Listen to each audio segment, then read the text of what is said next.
Hi everyone, this is Michelle and welcome back to my channel.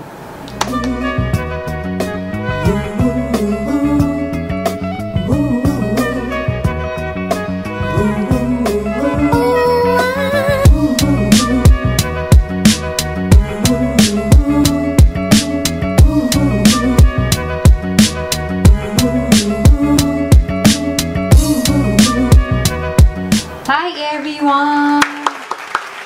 Welcome back, okay? So guys, you've known that we've done some makeup tutorials and it's been what we've been doing since the lockdown, and now I'd like to share with you the makeup haul. So these are the makeup haul that I've done since the lockdown, and ito yung mga makeup na hindi pa na re-review. Okay, hindi pa ito na-review talaga and nag-accumulate na talaga siya, okay? So, some of us have different ways of coping with the lockdown, and for us, you guys who love wellness, beauty, and success, we want to look good. We want to, we enjoy colors, we want all these palettes, and that's how we try to cope with this lockdown, okay? So let me just share with you what I have acquired since the lockdown, okay? So these are some of the palettes.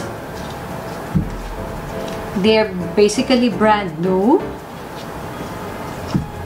and acquired lang to during the lockdown kasi we wanted also to help the economy to run, no? And this one, okay, and this, and this. Ito, medyo malalaki na to. Here. Okay.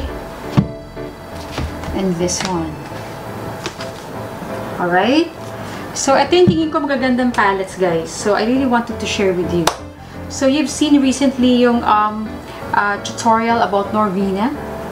Okay, let me share with you what else I got from Anastasia. Ito yung Norvina palette. I also got this Riviera. Wow, I love these colors. This was the collection 2 years ago. The first time I saw this in Singapore, Sephora, sabi ko ang ganda talaga ng palette, and thank God they still have it. Then I used this Alisa Edwards in the other vlog, okay? Very nice for art makeup if you love it, no?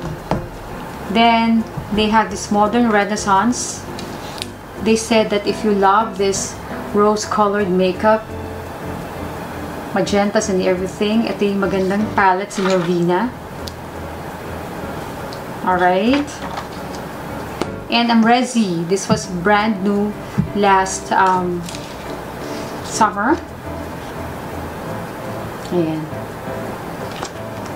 And if you want this neutral colors or glamorous evening makeup, here, Soft Glam, one of their best sellers, and here, Sultry.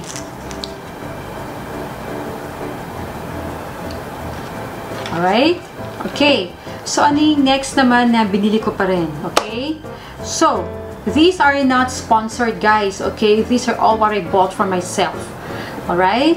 So, I wanted to share with you kasi ito yung mga tingin kong palettes na maganda. Okay? I love this Too Faced palette. It's called Chocolate Gold.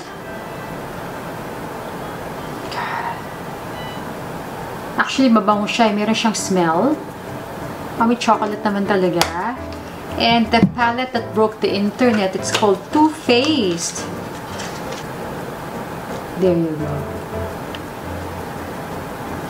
Okay, of course, Too Faced palette. Iron Chic palette to. There. And it smells like peach. It's called Sugar Peach Face and Eye Palette. So it's a bit shimmery if you want that shimmery glow. May shimmer na siya. There.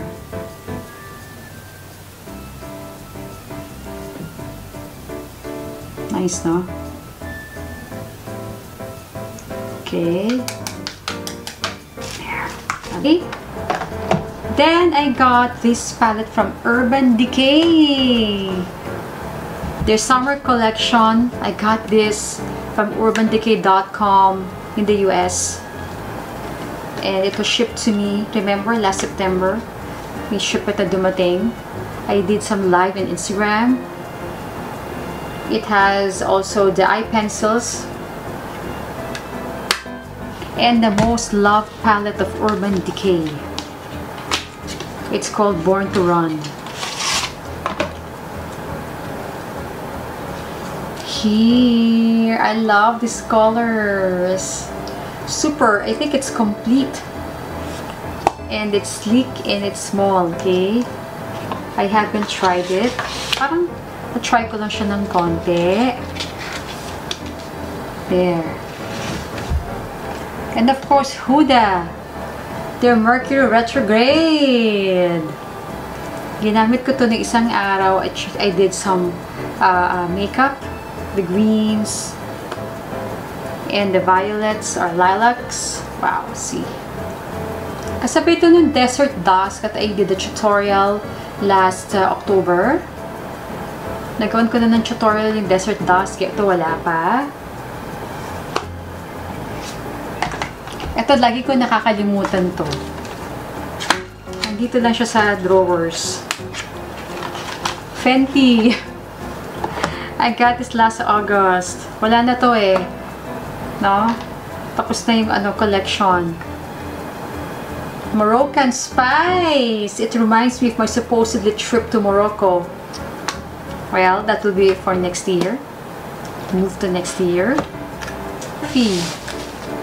Morphe 351 Ice Fantasy. I've been using this since November, pero wala pa siyang tutorial. It's Korean-inspired palette by Pony, the artist. Okay, there you go. So, I'll be doing a review of this. Hindi siya masyadong matingkad, ha? When it comes to color payoff. And ito, Brights. I got it from London to ship here. Amazing colors. Super duper. It's not yet used. There you go. Right? From Beauty Bay. Charlotte Tilbury. This is the elegant, compact packaging of Charlotte Tilbury.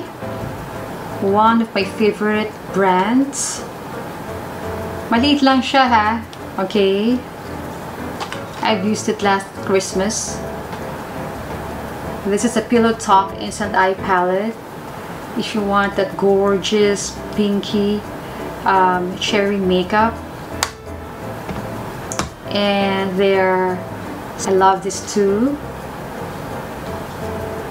With their incredible packaging. Hindi pa to gamit. Okay, unused. I think you saw this. I did an Instagram story last October. I went to Tony Moly. And I got this Piglet Pink. If you want that subtle Asian look eyes. Korean look. Ito rin, Cherry Blossom Street by Tony Moly. Super subtle lang tong makeup na to, ha. Hindi siya yung tipong super pigmented. Koreans kasi they don't like that sobrang itim ng eyes. They don't want that, okay? This one's also from the US.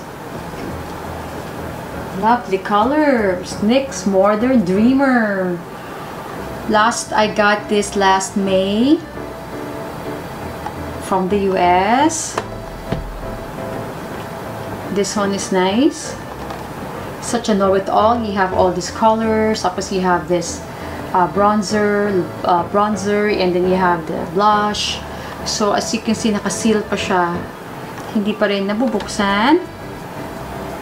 And swear by it. We have this warm colors, cool tones. There you go.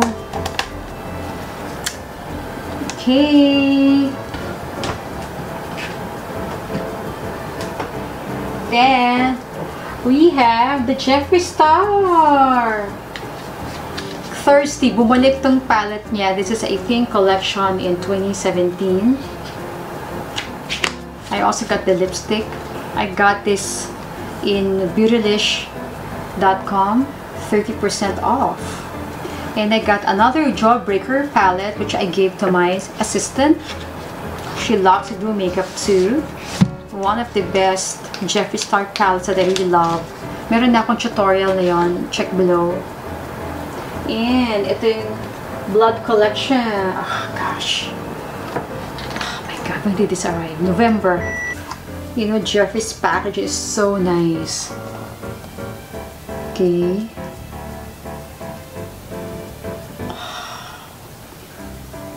The colors are really, really like good payoff.